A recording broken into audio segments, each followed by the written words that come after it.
Assalamu alaikum. Welcome back to our course Introduction to Language Studies. In today's video, we are going to talk about 18th century English and see what kind of efforts were made to make changes in English language and what was the result of those changes. Let's start. If I start from the major characteristics of 18th century, it was a time when there was a strong desire to make English a proper, stable language. People had concerned because this era was dominated by the Greek and Latin languages. So the people were concerned about the correct spellings and proper pronunciation. Strong efforts were made to control grammar and vocabulary. It was a time of the rise of prescriptive grammarians who made strict rules and tried to make English a proper and standard language. For example, Robert Loth published a grammar book in 1762, which was considered as a correct English. When the efforts were made to rectify the English or purify the English, there were some problems faced by the people. It was a time when people felt that English was decaying. Because of the dominance of foreign languages, English was losing its proper form. Like French, they wanted to make English a stable and standard language. One of the efforts that were made to make English a standard language or purify it was Swift's proposal that was presented in 1712. Jonathan Swift, he suggested Academy of English that was meant to prevent language and make efforts to prevent language. His idea was never accepted. However, it showed the people had concern about their language. Another effort that was made to rectify English was by Johnson's. He published dictionary in 1755.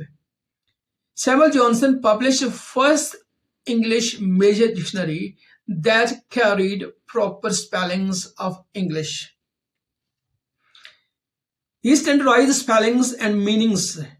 For example, the spelling of color were fixed and honor that even are used today. This laid foundation for the modern English and dictionaries. Other than Swift and Johnson's, other efforts were made. Many new words were borrowed from other trades or other professions like science, trade, and colonies. It was the first time that passive voice were introduced. For example, instead of he wrote a book, the book was introduced. It was the first time that passivization was used. If I could recap the 18th century English, it was the century when efforts were made to purify English and fix it. Some proposals were made. One of the proposal was Swift's proposal. He recommended or suggested for a academy to preserve language.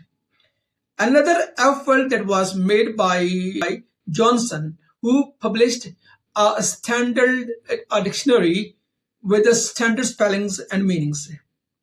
Some other grammarians set strict rules for correct English. If I conclude, 18th century was the century when a serious effort was made to fix English, lay down proper rules and spellings, and try to refine it. In the next lecture, I will discuss 19th century English and see what kind of changes were made as a result of 18th century efforts. If you you are new on the channel and haven't subscribed the channel, please subscribe it and hit the bell icon so that you may get notification of our coming videos. If you find this video useful, please like it and share it with your fellows who are learning English linguistics. Take care. See you in next video.